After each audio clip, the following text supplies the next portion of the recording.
बहुत बहुत स्वागत है बच्चों माध्यमिक शिक्षा विभाग के इस ऑनलाइन शिक्षण व्यवस्था में।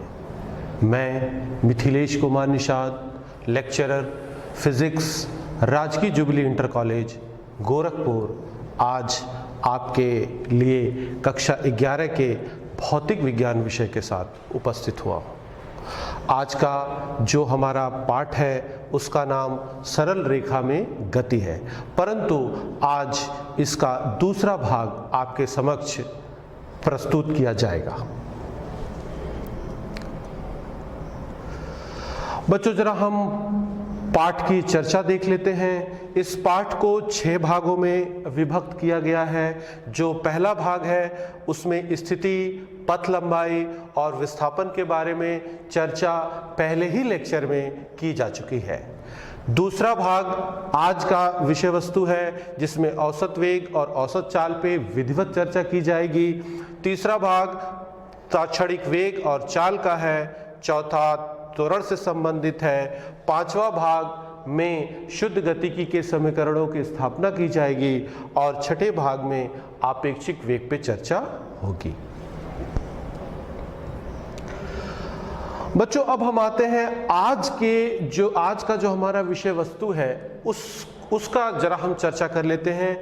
उसमें सबसे पहले हम आज चर्चा करेंगे औसत वेग का, फिर एक्सटी ग्राफ के द्वारा औसत वेग का निर्धारण करेंगे, एक्सटी ग्राफ के द्वारा गति का विश्लेषण भी करेंगे, औसत चाल की चर्चा होगी, कुछ क्वेश्चंस भी सॉल्व किए जाएंगे और अंत में आपको गृह कार्य दिया जाएगा।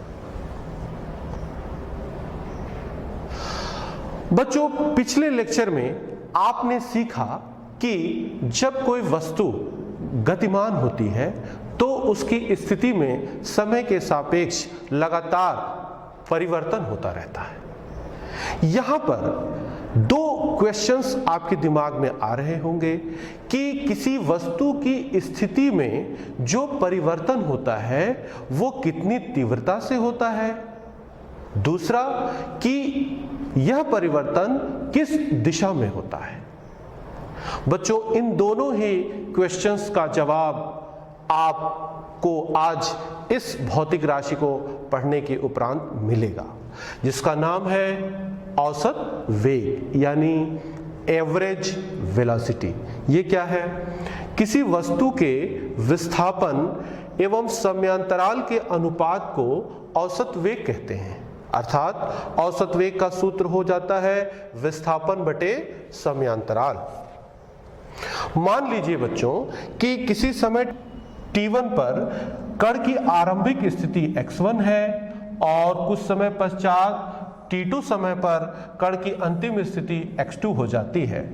ऐसा पिछली बार आपको बताया जा चुका है। अगर ऐसी स्थिति है तो विस्थापन का सूत्र होगा अंतिम स्थिति माइनस आरंभिक स्थिति, और फिर ये विस्थापन जिसको आप डेल्टा x से व्यक्त करते हैं इसका सूत्र हो जाएगा x2 माइनस x1, और समयांतराल जिसे आप डेल्टा t से व्यक्त करते हैं उसकी वैल्यू हो जाएगी t2 माइनस t1। इस प्रकार x2 minus x1 upon t2 minus t1 को हम v बार से व्यक्त करते हैं, जो कि औसत वेग के लिए एक सिंबल है। औसत वेग का निरूपण हम v बार से करते हैं। इस सूत्र से बच्चों आपको स्पष्ट हो रहा है कि इसका औसत वेग का SI मात्रक मीटर पर सेकंड है और यह एक सदिश राशि है। सदिश राशि कैसे है इसको जरा समझ लीजिए। बच्चों, आपने पिछले लेक्चर में विधिवत रूप से समझा कि विस्थापन एक सदिश राशि होता है और विस्थापन पर निर्भर करने वाला ये औसत वेग भी एक सदिश राशि ही होगा। अर्थात इसे व्यक्त करने के लिए परिमाण के साथ साथ दिशा की भी आवश्यकता होती है।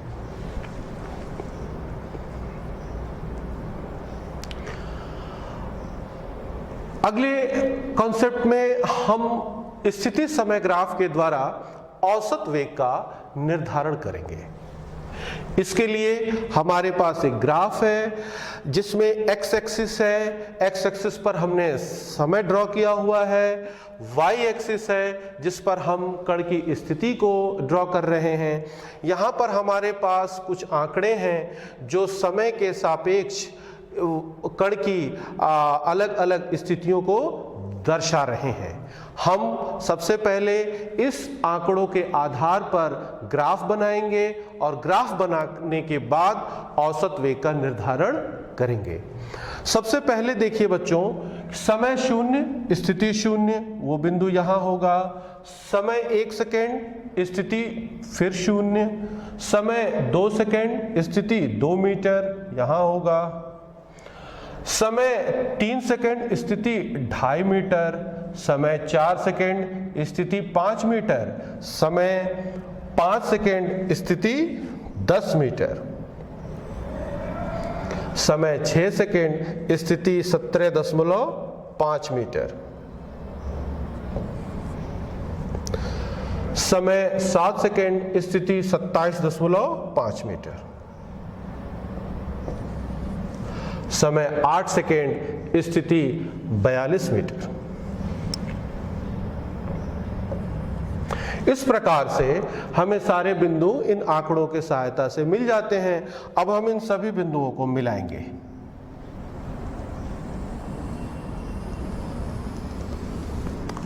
बच्चों, ये आपको एक एक्सटी ग्राफ मिला है और ये एक्सटी ग्राफ आपको बताया गया था कि ये असमान गति से चलने वाले किसी वस्तु का एक्सटी ग्राफ है। अब हम इस ग्राफ से औसत वेग का निर्धारण करेंगे। इसके लिए बच्चों हमें 2 बिंदु चाहिए जिसके बीच में हम औसत वेग निकालेंगे। इसके लिए सबसे पहला बिंदु हम 5 सेकेंड पर चुन लेते हैं जिसको हम P1 नाम दे रहे हैं। दूसरा बिंदु हम 7 सेकेंड पे चुन लेते हैं, इसका नाम हम P2 दे रहे हैं। अब हम P1 से समय अक्ष पर और स्थिति अक्ष पर लंब गिराएंगे।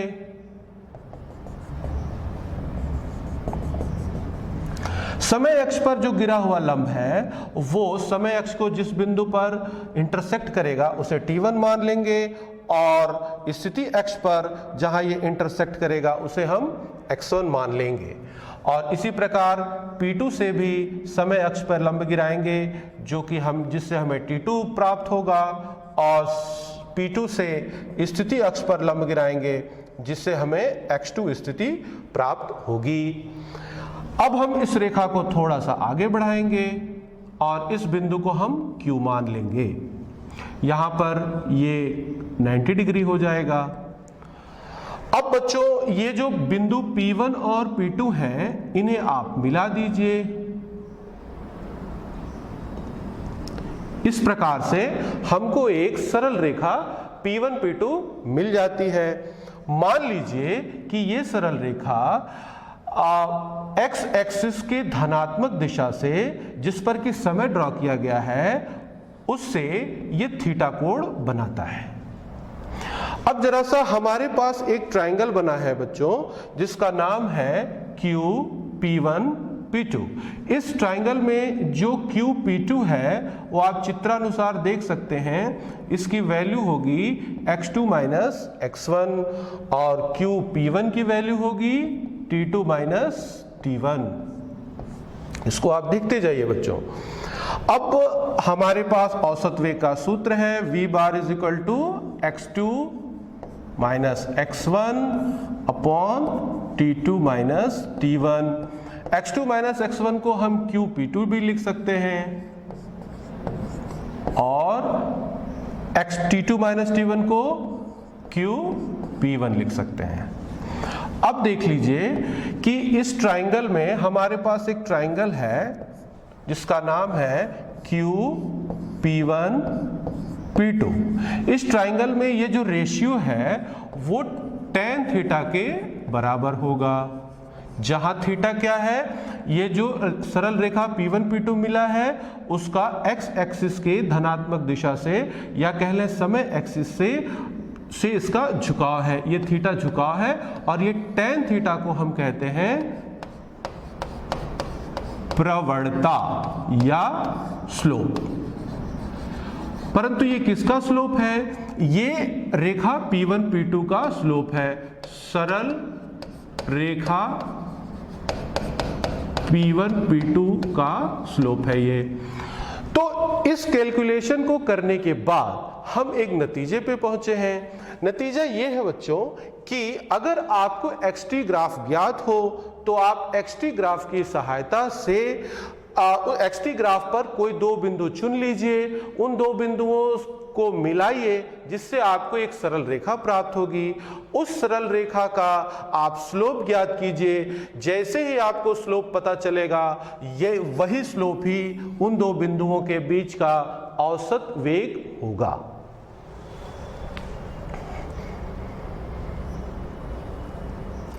अब जरा सा हम स्थिति समय ग्राफ की सहायता से गति का विश्लेषण भी देख लेते हैं। पहला बिंदु देखिए, जब वस्तु धनात्मक वेग से गतिमान है, इसके लिए हमारे पास कुछ आंकड़े दिए गए हैं, समय के सापेक्ष कण की विभिन्न स्थितियां दी गई हैं। हम इनकी प्लॉटिंग करेंगे।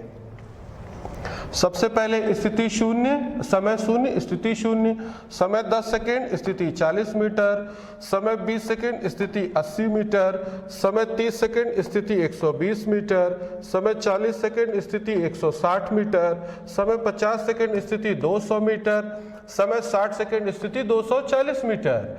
अब हम इन सभी बिंदुओं को मिलाएंगे।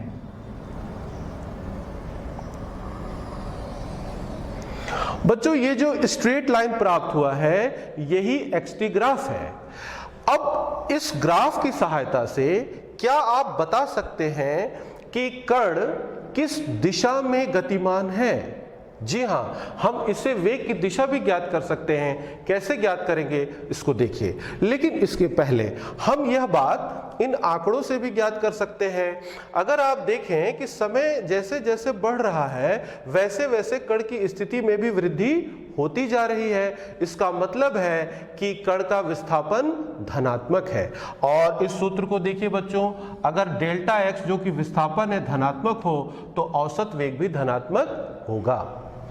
अब जरा इस ग्राफ की सहायता से हम जरा औसत वेग की दिशा निकालते हैं। सबसे पहले आप ये देखिए कि एक्सटी ग्राफ ने एक्स एक्सिस की धनात्मक दिशा जिस पर कि समय ड्रॉ किया गया है उससे उसका झुकाव कितना है। मान लीजिए कि ये थीटा के बराबर है। आप यहां पर देख रहे हैं थीटा की वैल्यू 90 डिग्री से कम है, अर्थात न्यून कोण है। अब आप इसका tan थीटा निकाल लीजिए। tan थीटा ग्रेटर देन 0 हो जाएगा।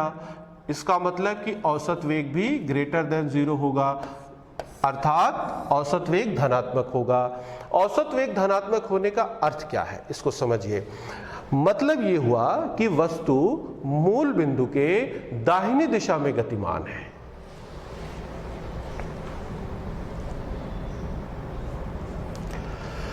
अब स्थिति समय ग्राफ के द्वारा गति के विश्लेषण का दूसरा बिंदु देखिए, जब वस्तु ऋणात्मक वेग से गतिमान हो। इसके लिए भी हम आंकड़े हमारे पास है, इसकी हम प्लॉटिंग करेंगे और प्लॉट करके पहले हम ग्राफ बनाएंगे। समय शून्य, स्थिति 240 मीटर, समय 10 सेकेंड, स्थिति 200 मीटर, समय 20 सेकेंड, स्थिति 160 मीटर, समय 30 सेकेंड, स्थिति 120 मीटर, समय 40, स्थिति 80 मीटर, समय 50, स्थिति 40 मीटर, समय 60, स्थिति 0। अब इन सभी बिंदुओं को मिला दीजिए, आपको एक्सटी ग्राफ प्राप्त हो जाता है।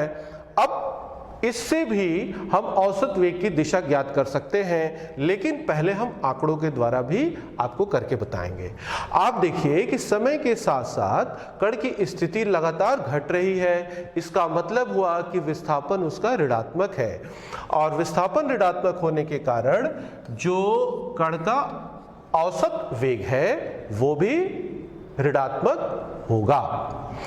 अब इस ग्राफ से कैसे निकालेंगे इसी बात को आप देखिए कि ये ग्राफ एक्स एक्सिस की धनात्मक दिशा से जिस पर कि समय ड्रॉ किया गया है उससे इसका झुकाव निकालिए। मान लीजिए इसका झुकाव थीटा है। यहां पर अगर आप ध्यान दें तो ये झुकाव 90 डिग्री से अधिक है, अर्थात ये अधिक कोण है। और यहां पर जब हम tan थीटा निकालेंगे तो ये लेस देन 0 अर्थात निगेटिव आ जाएगा। और आपने अभी अभी सीखा कि औसत वेग tan थीटा के बराबर होता है और औसत वेग भी ऋणात्मक हो जाएगा। औसत वेग ऋणात्मक होने का क्या अर्थ है? इसका अर्थ ये हुआ कि वस्तु मूल बिंदु के बाईं तरफ लेफ्ट साइड की दिशा में गतिमान है।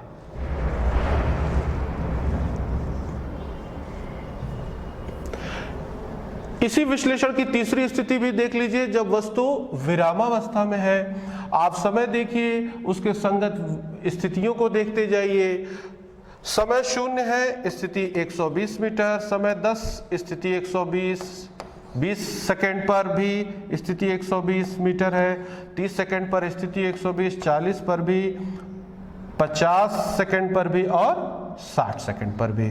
अगर इन सभी बिंदुओं को हम मिला दें तो हमें एक्सटी ग्राफ प्राप्त हो जाता है। ये एक्सटी ग्राफ के द्वारा हम औसत वेग की दिशा का निर्धारण करेंगे, लेकिन उससे पहले आप देख लीजिए कि ये जो कण की स्थिति में कोई परिवर्तन ही नहीं हो रहा है, अर्थात विस्थापन तो यहाँ 0 है। और अगर विस्थापन 0 हुआ बच्चों, तो इस सूत्र की सहायता से आप सहज बता सकते हैं कि औसत वेग भी 0 होगा। इसी बात को ग्राफ से निकालिए। ये जो एक्सटी ग्राफ मिला है, ये एक्स एक्सिस की धनात्मक दिशा से जिस पर कि समय ड्रॉ किया गया है उसके ये समानांतर है, अर्थात इसका जो झुकाव होगा वो 0 होगा। और इस तरह से जब tan थीटा निकालेंगे तो ये भी 0 हो जाएगा और औसत वेग का मान भी 0 हो जाएगा।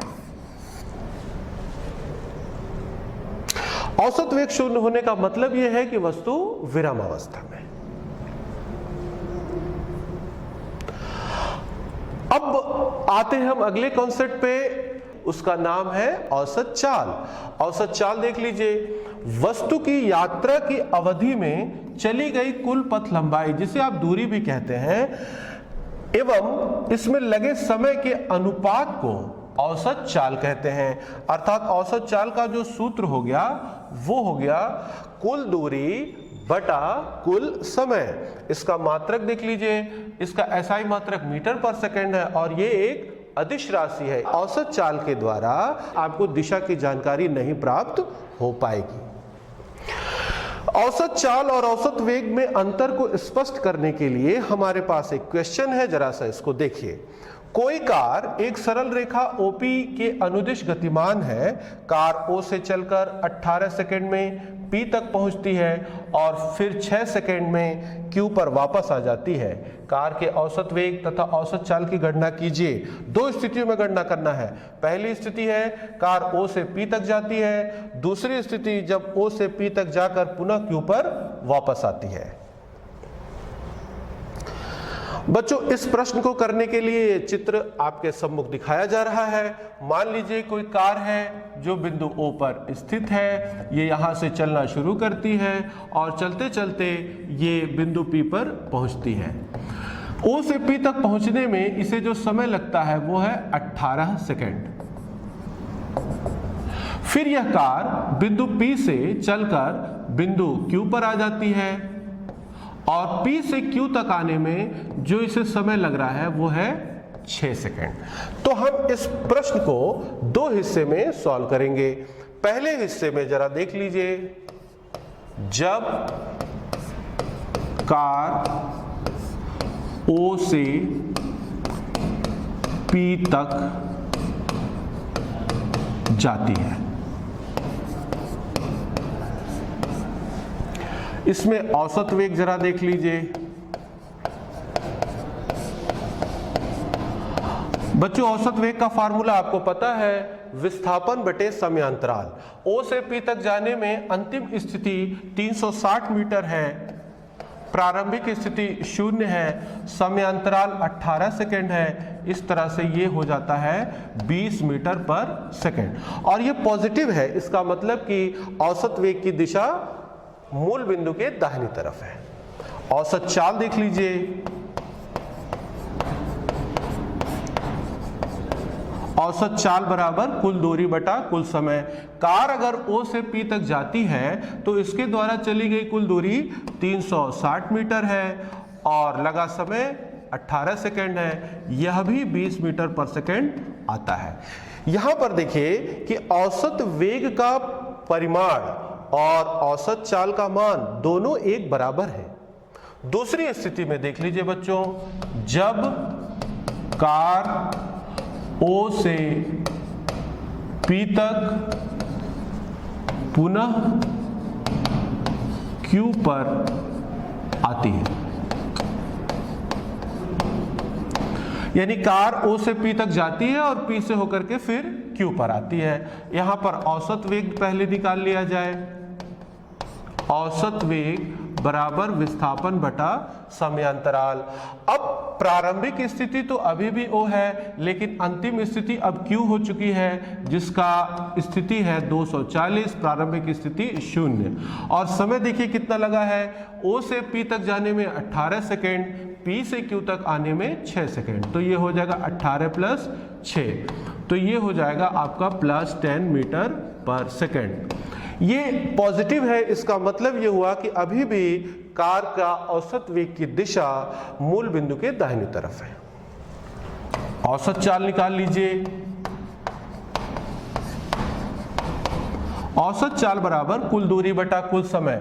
O से P तक जाने में चली गई दूरी 360 मीटर, P से Q तक आने में चली गई दूरी 120 मीटर। टोटल दूरी जरा निकाल लीजिए, 360 प्लस 120, और समय कितना लगा 18 प्लस 6, तो ये हो जाएगा आपका 480/24, जो हो जाएगा 20 मीटर पर सेकेंड।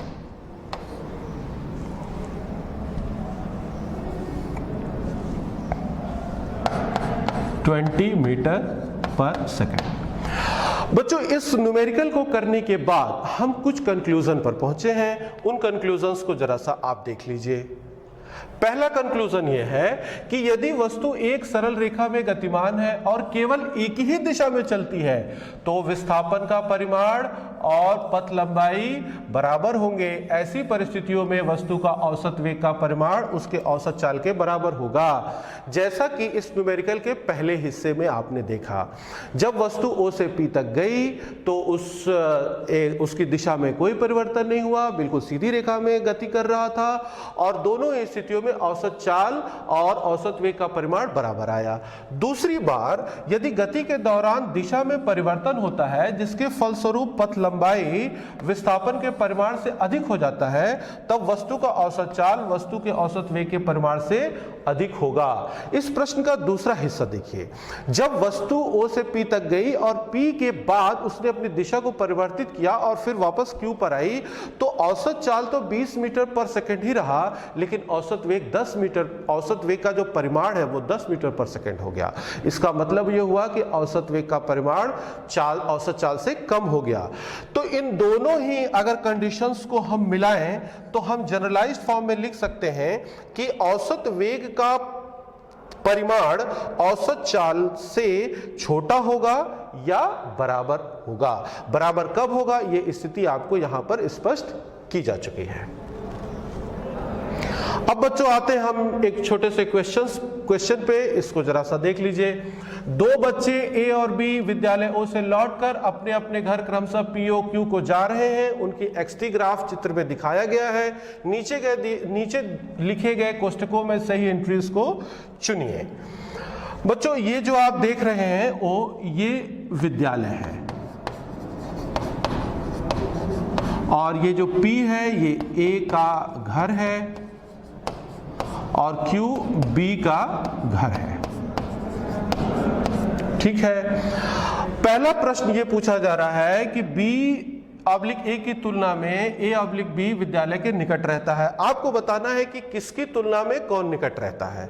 अगर आप बिंदु O से स्थिति अक्ष पर चलें तो सबसे पहले बिंदु P प्राप्त होगा और फिर बिंदु Q प्राप्त होगा। इसका मतलब कि विद्यालय के निकट A का घर है, उसके बाद B का घर पड़ता है। तो B की तुलना में A विद्यालय के निकट रहता है। ये तो सॉल्व हो गया। दूसरा स्थिति देखिए, B/A की तुलना में A/B विद्यालय से पहले चलता है। इसके लिए आप समय अक्ष पर आइए। समय अक्ष पर यहां पर देखिए, सबसे पहले A अपनी गति को प्रारंभ करता है और उसके कुछ समय के पश्चात B अपनी गति को यहां से प्रारंभ करता है। इसका मतलब पहले कौन चलता है, A, और बाद में कौन चलता है, B। तो आप देख लीजिए, B/A की तुलना में A/B विद्यालय से पहले चलता है। B की तुलना में A विद्यालय से पहले चलता है। तीसरी स्थिति देखिए, बी ऑब्लिक ए की तुलना में ए ऑब्लिक बी तेज चलता है। तेज चलने का मतलब क्या है बच्चों कि हम यहां पर औसत वेग निकालेंगे, और औसत वेग निकालने के लिए आपको बताया गया है कि हम किसकी जानकारी प्राप्त करेंगे, स्लोप की, और स्लोप का फार्मूला होता है tan थीटा। सबसे पहले हम देखेंगे कि ये जो ए के लिए स्थिति समय वक्र है, इसका झुकाव मान लीजिए थीटा ए है, और बी के लिए स्थिति समय वक्र का झुकाव थीटा बी है। आप चित्र से सहज अनुमान लगा सकते हैं कि थीटा बी का मान थीटा ए से अधिक है, तो यहां पर tan थीटा बी का मान tan थीटा ए से अधिक हो जाएगा, अर्थात VB का मान VA से अधिक होगा। इसका मतलब ये हुआ कि B का औसत वेग A के औसत वेग से अधिक होगा, तो इसका उत्तर ये हुआ कि A की तुलना में B तेज चलता है। डी क्वेश्चन देखिए, ए और बी घर एक ही अथवा भिन्न भिन्न समय पर पहुंचते हैं। ये जो बिंदु ग्राफ का आप देख रहे हैं, ये घर पहुंचने का समय है। इससे आप समय अक्ष पर लंब गिराइए। ये मान लीजिए कि ये टीबी है और ये आपका टीए है। इस समय अक्ष को देख करके आप बता सकते हैं कि बी पहले घर पहुंच रहा है और ए बाद में घर पहुंच रहा है, तो दोनों भिन्न भिन्न समय पर घर पहुंचते हैं। ए और बी सड़क पर बी और ए ऑब्लिक बी सड़क पर बी ऑब्लिक ए से एक बार ऑब्लिक दो बार आगे हो जाता है। इसको जरा देख लीजिए। सबसे पहले ए अपनी गति को प्रारंभ करता है, उससे कुछ समय पश्चात बी अपनी गति को प्रारंभ करता है, लेकिन बी अपेक्षाकृत तेज चलता है। और आप देखिए कि दोनों के समय स्थिति समय ग्राफ एक दूसरे को इस बिंदु पर इंटरसेक्ट कर रहे हैं। इसका मतलब बी ए को ओवरटेक करता है, तो बी सड़क पर ए से एक दो बार नहीं बल्कि एक बार आगे हो जाता है। इस तरह से बच्चों क्वेश्चन सॉल्व हो जाता है। अब हम लोग आते हैं बच्चों गृह कार्य पे। गृह कार्य देख लीजिए क्या है। दिखाए गए ग्राफ के लिए किसी उचित भौतिक संदर्भ का सुझाव दीजिए। यहां पर आपको एक एक्सटी ग्राफ दिखाया गया है, और एक्सटी ग्राफ देखिए पहले समय अक्ष के संपाती है, उसका स्लोप बढ़ता है, फिर स्लोप ऋणात्मक हो जाता है, और फिर यह ग्राफ समय अक्ष के पैरेलल हो जाता है। आपको यह बताना है कि यह किस भौतिक परिघटना के लिए खींचा गया एक्सटी ग्राफ है। बच्चों, आज के लेक्चर से मुझे पूरी उम्मीद है कि आप लाभान्वित हुए होंगे। धन्यवाद।